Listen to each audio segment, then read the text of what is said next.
Olá, pessoal! Hoje, dia 4 de fevereiro, é comemorado o Dia Mundial do Câncer. E essa data foi criada para provocar uma reflexão e ampliar a informação e estimular um pouco a mais a ação, né, das pessoas. O câncer, ele segue sendo uma das principais causas de morte no mundo. Ele é responsável por aproximadamente 10 milhões de óbitos o ano inteiro, né, todos os anos. Mas essa data, ela vem para reforçar um ponto crucial, que entre 30% e 50% dos casos de câncer, eles podem ser prevenidos.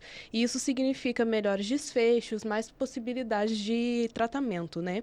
E por isso, no episódio de hoje, a gente traz aqui duas convidadas que estão de frente com isso dia a dia, né, no Hospital da FOA.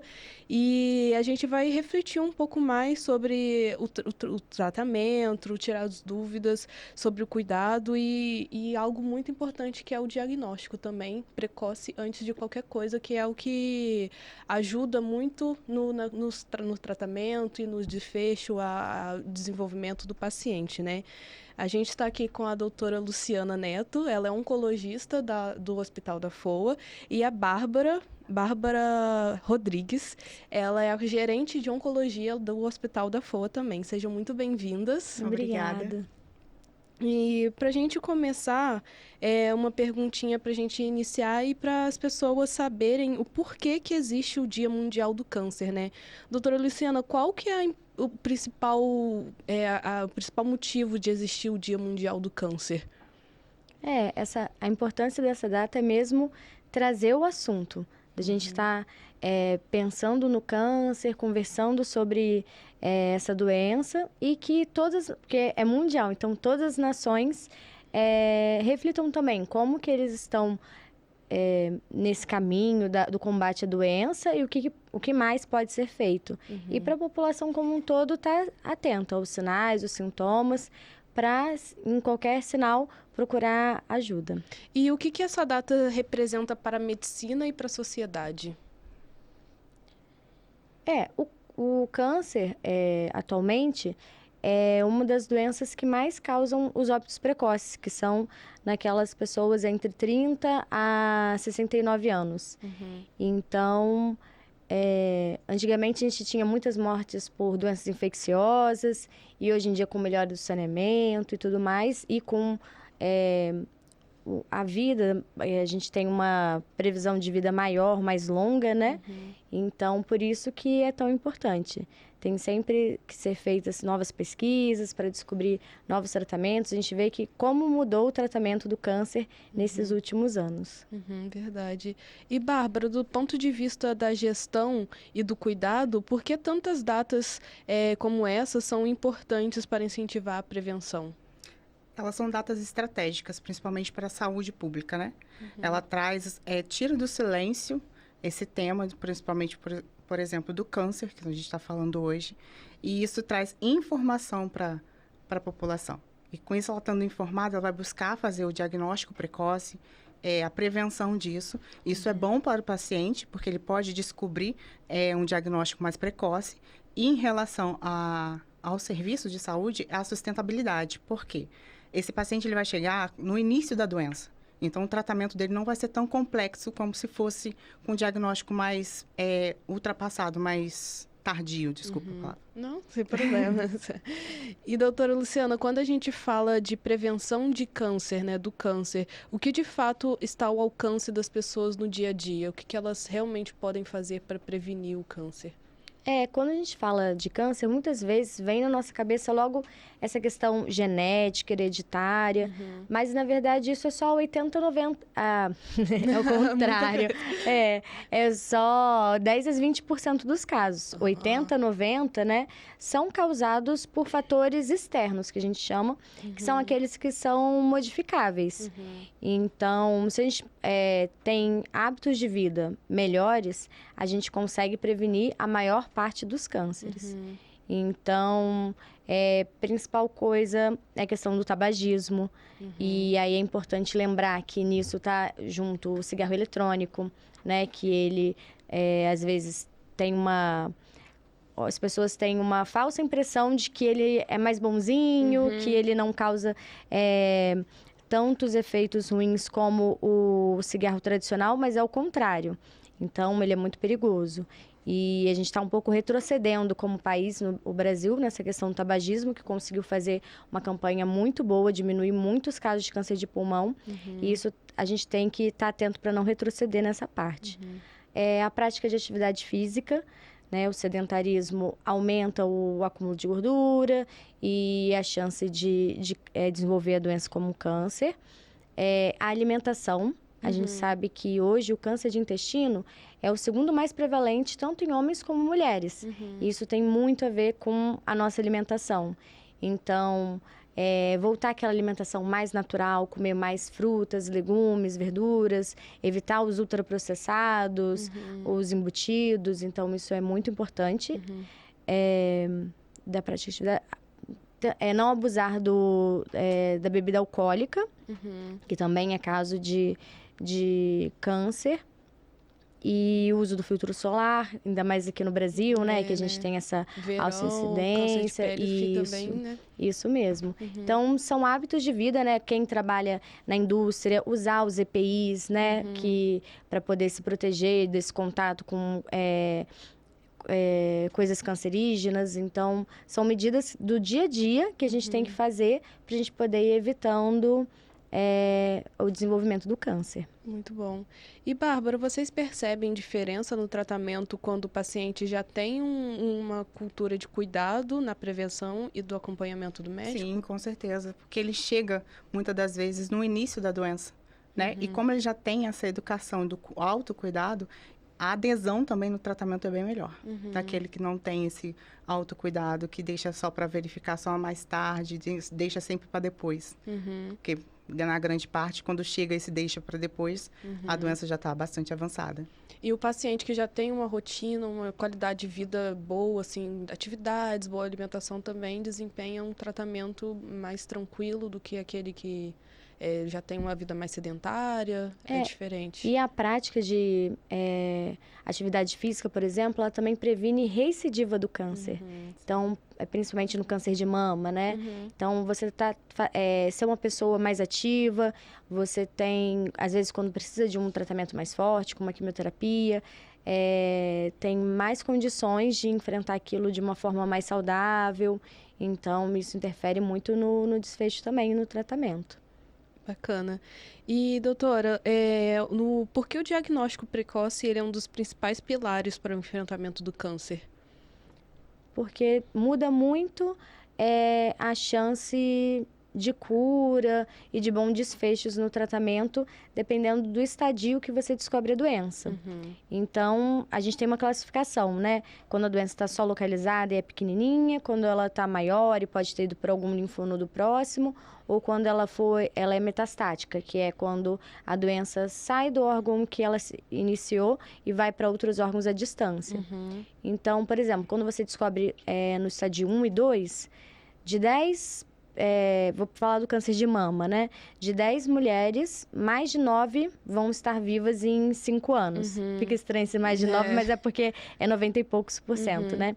Então, quando você descobre no estádio 3, que a doença ainda está ali localizada na mama, pode ter pegado pele, algumas estruturas próximas e ido para os linfonodos axilares, né? Que são os linfonodos embaixo do braço. Em 5 anos, aproximadamente 7 ou 8 mulheres vão estar vivas. E aí, se você descobre a doença já numa fase mais avançada, quando ela foi para outros órgãos, esse número cai para 3. 3 de cada 10 mulheres. Então, faz toda a diferença a gente fazer esse diagnóstico precoce, quando tem mais chance da cirurgia ser o primeiro tratamento, um tratamento curativo. E, Bárbara, quais exames e acompanhamentos de rotina, rotinas de cuidado, costumam ser decisivos para detectar o câncer nas fases iniciais? Exames de rastreamento. Me corrija se eu estiver errada, hein, doutora? Mamografia, a colonoscopia, o PSA, no caso dos homens, também, para poder fazer o acompanhamento, né? Além de tudo, o autoexame da mama também é muito importante. A mulher está fazendo isso, se tocar, conhecer o próprio corpo. E com isso, tendo esse rastreamento, esses exames feitos de forma periódica, a chance de ter um diagnóstico precoce é bem maior. Muito bom. Sobre a questão de medos e tabus e desinformação também, que a gente quer trazer aqui também em pauta, o medo do diagnóstico, né? Afasta ainda mais as pessoas do exame e das consultas. Como a gente pode lidar com isso na prática, doutora? A gente vê isso bem presente, principalmente nas pessoas mais velhas, que às vezes têm uma visão ainda do câncer de como era antigamente, que a gente tinha muito menos tratamento, né? Então, e aquele senso comum de tipo, quem procura acha, melhor nem procurar, eu nunca vou no médico, muitas vezes os homens também, Sim. né? Que deixam de procurar atendimento. E isso só atrapalha, porque diminui a chance de você descobrir a doença quando tem uma chance muito mais real de cuidado. A oncologia, né, essa especialidade que trata o câncer, ela tem evoluído muito e muito rápido. Então, o que era o tratamento lá atrás modificou muito e muitos bons resultados. A gente vê também, muitas vezes, as mulheres não querendo dar trabalho para a família, aquela questão de sempre ter sido cuidadora e não achar que ela merece cuidado. né? Então, isso é uma coisa muito importante da gente parar para pensar, porque você faria o mesmo pela sua família, então, desde que as pessoas cuidem de você também, né? E falando nisso, né, Bárbara, como esse acolhimento e a informação ajudam os pacientes a enfrentar esse medo desde o primeiro atendimento, quando recebe o diagnóstico, né? Eu falo isso muito com as meninas lá da recepção, que o primeiro atendimento, ele faz toda a diferença. Né? A recepção ali é o cartão postal. É onde o paciente vai entrar. Então, dependendo da forma que ele for recebido naquele momento, vai ser um norteador para ele, muitas das vezes, continuar ou não nesse tratamento.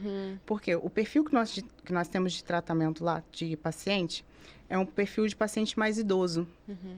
Então, muitas das vezes, ele não tem sequer nenhuma informação. Ele não sabe, ele já está todo abalado por conta de um diagnóstico de câncer. E ele chega e não tem um acolhimento, um atendimento humanizado, isso prejudica no tratamento dele. Então, quando a gente chega de uma forma mais aberta, com uma linguagem que ele consiga entender e participar também de todo o seu processo, todo o seu fluxo de tratamento, o paciente ele deixar de ser apenas um passivo e ele ser ativo no tratamento, saber de fato o que vai ser feito, quando vai ser feito e o porquê ser feito, isso auxilia bastante no desempenho dele durante todo esse percurso de tratamento, no fluxo do paciente. Muito bom. E a jornada do paciente ali no tempo do tratamento, quando a gente fala de câncer, né, o tempo entre o diagnóstico e o início do tratamento de fato, às vezes costuma ser grande, porque tem vários fatores, né, imagino eu. E como que surgiu essa implantação do serviço de navegação do paciente dentro do HFOA? Existe uma lei no SUS que fala, principalmente no SUS, tá? Que fala que o paciente, ele tem até 60 dias do diagnóstico ao início de tratamento. Isso é um pouquinho difícil de entender, né? De fato ocorrer. E o que estava acontecendo? Vou dar um exemplo que a gente teve de um case de sucesso, que foi a navegação na mastologia. A gente tinha uma fila que pessoas esperavam até 100 dias para poder fazer a primeira cirurgia, o primeiro tratamento. E o que a gente identificou? Que esse paciente, nesse fluxo, ele ficava um pouco perdido. Deixava-se de fazer exames, os exames pré-operatórios ficavam num certo atraso. Então, com isso, quando a implementação da enfermeira navegadora, ela veio para deixar esse fluxo mais fluido. É como se fosse realmente um barquinho ali para poder fazer o fluxo do paciente. Então, ela tem o papel de fazer a orientação, de tirar esses atrasos, né? Diminuir esses atrasos. Então, se ela vê que um paciente está necessitando de um risco pré-operatório, que precisa de um eletro, de uma consulta com o cardiologista, então ela entra nisso para tentar antecipar ou fazer o mais rápido possível esse processo e, de fato, ele chegar na cirurgia. Com esse case, o que a gente fez? De 100, a gente passou para 15 dias. Um paciente hoje da mastologia, ele opera no período de 15 dias, da primeira consulta até, de fato, o procedimento. Isso em todos os casos, não depende do caso de cada um também, Isso, né? depende do caso clínico do paciente, né? Mas existe sim um controle. O médico cirurgião da mastologia faz esse controle junto com a enfermagem, que é a enfermeira navegadora, que ele classifica a prioridade dos pacientes e quais aqueles que serão direcionados para a cirurgia. Então, ela entra nessa situação. Entendi. E aplica todo o processo. Legal. E, doutora, desde o início dessa implementação, né, do serviço, especialmente no atendimento à mulher, como o diagnóstico de câncer de mama pelo SUS e quais os avanços já podem ser percebidos no cuidado oncológico aqui em Volta Redonda? Essa diferença, né, da navegação é muito visível. Você perguntou, alguns podem levar mais de 15 dias por fatores próprios, né? Ou uma hipertensão que é muito difícil de controlar. Então, se você ouvir falar de algum caso que demorou mais, provavelmente é algum fator próprio do paciente. Sim. Mas realmente essa navegação mudou muito. E quando o paciente chega para fazer o tratamento, né? E falar, vou ter que operar. Ela fica numa ansiedade para que isso aconteça o quanto antes, né? Verdade. Então, ajuda muito. E, Bárbara, como a oncologia atua dentro dessa lógica de cuidado contínuo? E para quem começa na prevenção, passa pelo diagnóstico e depois segue o tratamento?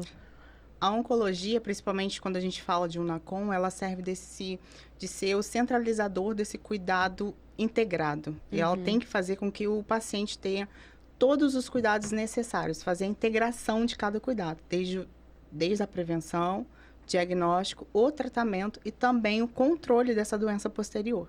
Então, a UNACOM serve para isso. A oncologia está ali, o serviço de oncologia para isso. E, ainda mais, com o serviço da navegação, isso está sendo um sucesso maior. E, Luciana, doutora, qual a importância de um hospital que integra prevenção, diagnóstico, tratamento e acompanhamento no mesmo ecossistema de cuidado?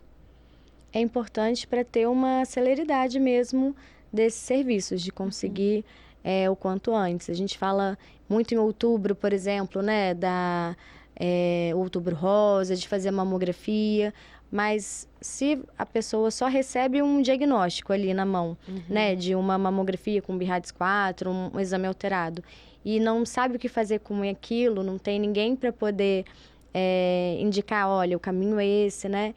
Então, não faz tanto sentido você fazer o rastreio. Tem que ter uma continuidade, né? Então, todos esses passos são muito importantes para conseguir o tratamento mesmo efetivo. E agora a gente queria falar um pouquinho, para a gente ir finalizando, nesse Dia Mundial do Câncer, né, a mensagem que vocês gostariam de deixar para a gente finalizar, né, para quem está deixando também de lado os exames, deixando as consultas, se deixando um pouquinho de lado, uma mensagem que vocês gostariam de passar para quem está nos ouvindo. Quem gostaria de falar primeiro? Não deixe para amanhã o que você pode fazer hoje, né? Boa. Um cuidado, um diagnóstico, fazer um exame, hoje pode salvar a sua vida. E o autocuidado, ele também é um amor próprio, um respeito próprio. Então, faça hoje, gente, seu exame, não deixa para amanhã, porque você pode estar salvando literalmente a sua vida. A gente ouve muito pacientes, né, quando às vezes descobre a doença mais avançada, às vezes no caso do câncer de colo de útero, que é um câncer que é prevenível na grande maioria das vezes através do exame citopatológico, que é aquele Papai Nicolau que a gente faz, né?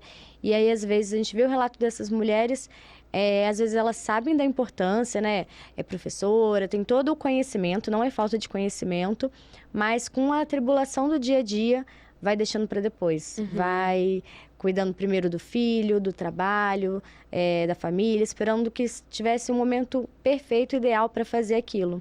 Mas a gente não pode fazer isso. A gente tem que sempre ter o nosso tempo do nosso cuidado para que isso não aconteça tarde demais, né? E a questão da atividade física, da alimentação, começar com pequenos passos. Não precisa ser perfeito, né? Mas, por exemplo, o Ministério da Saúde recomenda que a gente faça 150 minutos de atividade física, pelo menos, por semana.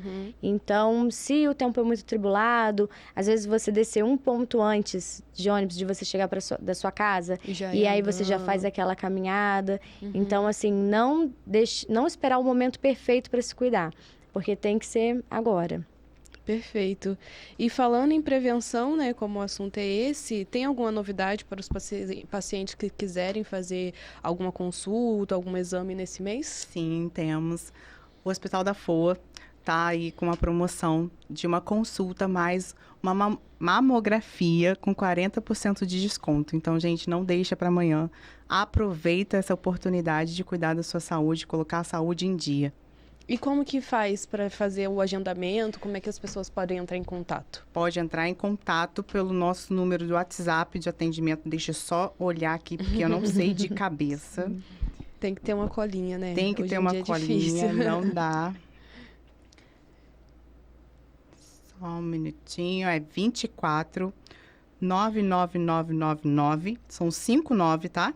6461. Maravilha. Gente, eu gostaria muito de agradecer a presença de vocês. A gente já está finalizando e o Dia Mundial do Câncer, né, ele nos lembra que o cuidado ele começa no diagnóstico e não começa só no diagnóstico, né, ele começa muito antes. E falar sobre prevenção é falar sobre as escolhas, informações, responsabilidades sobre a nossa própria vida. Eu quero agradecer novamente, né, a presença de vocês, por essa conversa super necessária nesse mês, que é muito importante, né? E se esse episódio te fez refletir e lembrar de alguém, encaminha para ele. E até a próxima, pessoal. Tchau. Tchau. Muito obrigada, gente. Obrigada.